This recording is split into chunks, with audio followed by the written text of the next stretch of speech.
Halo guys, selamat datang ke Dapur Mary. Hari ini aku akan berbagi ke teman-teman resep pesto. Selain sehat, resep ini juga mudah sekali untuk dibuat. Tanpa basa-basi, yuk mari kita mulai.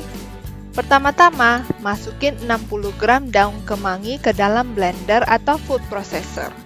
Mungkin banyak teman-teman yang tidak tahu ternyata daun satu ini mempunyai banyak sekali manfaat bagi kesehatan.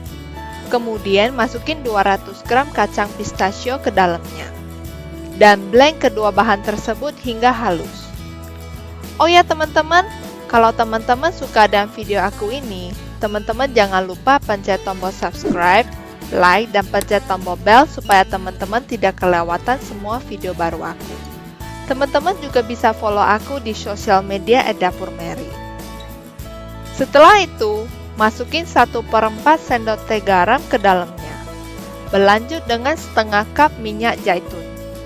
Teman-teman bisa adjust lagi rasanya sesuai dengan selera masing-masing. Dan kemudian blend lagi hingga semuanya tercampur rata. Tada! Pestonya sudah siap untuk disajikan.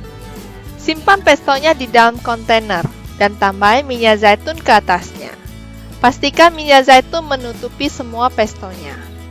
Pesto ini bisa disimpan di dalam kulkas selama 5 hari. Pesto ini enak banget dimakan dengan roti panggang atau dimasak dengan pasta. Teman-teman tidak usah khawatir untuk memakannya setiap hari. Roti panggang pesto sudah menjadi menu favorit untuk sarapan pagi keluarga saya. Aku berharap teman-teman suka dengan video aku ini.